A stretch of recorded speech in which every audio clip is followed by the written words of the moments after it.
Have you ever looked at a beautiful object and wondered about its story?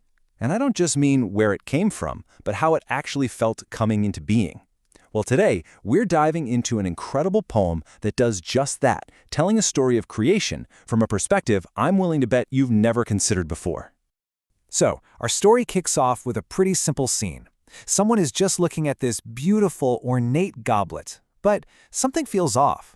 The goblet looks perfect, absolutely flawless, yet you get this sense that it's holding on to some kind of deep, profound sadness. The narrator starts talking directly to it, almost like they're in a trance. "Oh, silent goblet, red from head to heel," they say, just taking in its perfect crimson form. The speaker is trying to understand the story that's locked inside this silent, beautiful thing. And then, bam, we get the central question of the whole poem. How did you feel when you were being twirled upon the potter's wheel before the potter gave you to the world? It's such a simple question, right? But the answer, well, it uncovers this whole hidden tragic story. And you won't believe it, but the goblet actually answers. This is where the poem just flips, It goes from a simple observation to this heartbreaking confession, revealing the real source of its hidden sorrow.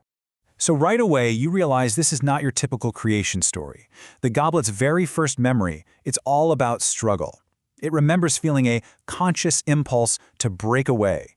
It didn't want this transformation. It was literally fighting the very hand that was shaping it. What we see as this beautiful, useful object, to the goblet, it's a prison. It feels a vast feeling of sorrow, not in spite of its new shape, but because of it. Its entire identity, this polished, perfected thing, has become the source of its pain. Crazy, right? Okay, so to really get why it feels this way, the goblet takes us on a flashback, back to what it was before it was ever a goblet. It remembers a life that was simple, natural, and filled with a connection that it's now lost forever. Think about it. Before it was an object, it was just earth, part of the living world. It remembers this fragrant friendship with a flower whose roots were literally a part of its being. This was a life of real connection, of being whole and undefined. And now we get to the moment it all changed. The poem doesn't frame this act of creation as a birth, not at all. It's presented more like a violent, fatal separation from its natural, beautiful past. The goblet literally calls this moment that fatal hour. On one side, you have the memory of the flower, a symbol of natural life. On the other, the potter at his wheel, a symbol of human creation and control. For the clay, this isn't some beautiful, artistic moment, it's a capture. This is the moment it was taken. Man, the language here is just so powerful. It wasn't shaped, it was made captive. It wasn't fired in a kiln, it was cast into a crimson goblet sleep. What a phrase. It sounds more like a beautiful kind of death than a creation, doesn't it? So, where does this kind of profound thinking even come from? Giving a voice to an inanimate object, questioning the very nature of creation? It really takes a special kind of artistic mind. So let's take a quick look at the person behind this powerful poem.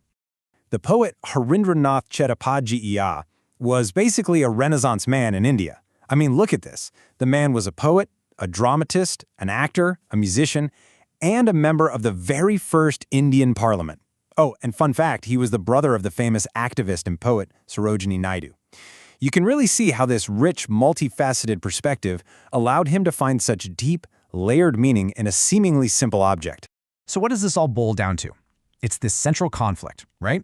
This tragic trade-off between what the goblet once was, natural and free, and what it has been forced to become. And when you put it side by side like this, the contrast is just wow. As simple clay, it had living breath and fragrant friendship. It was a part of nature. Now, as a goblet, it has a beautiful form, but one that it calls the death of me. It is no longer free, but captive, an elegant product that came at the cost of its wild soul.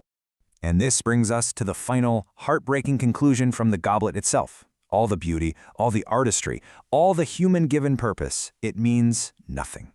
It declares that its unshapely natural state was best, back when it was nothing more than earth with a single flower growing from it. And so we're left with this really powerful question. This poem forces you to look at the world a little differently, doesn't it? To see the progress and creation we value through the eyes of what was lost to achieve it. So, is the price of art, of so-called perfection, a loss of your authentic self? The answer, it seems, depends entirely on who you ask.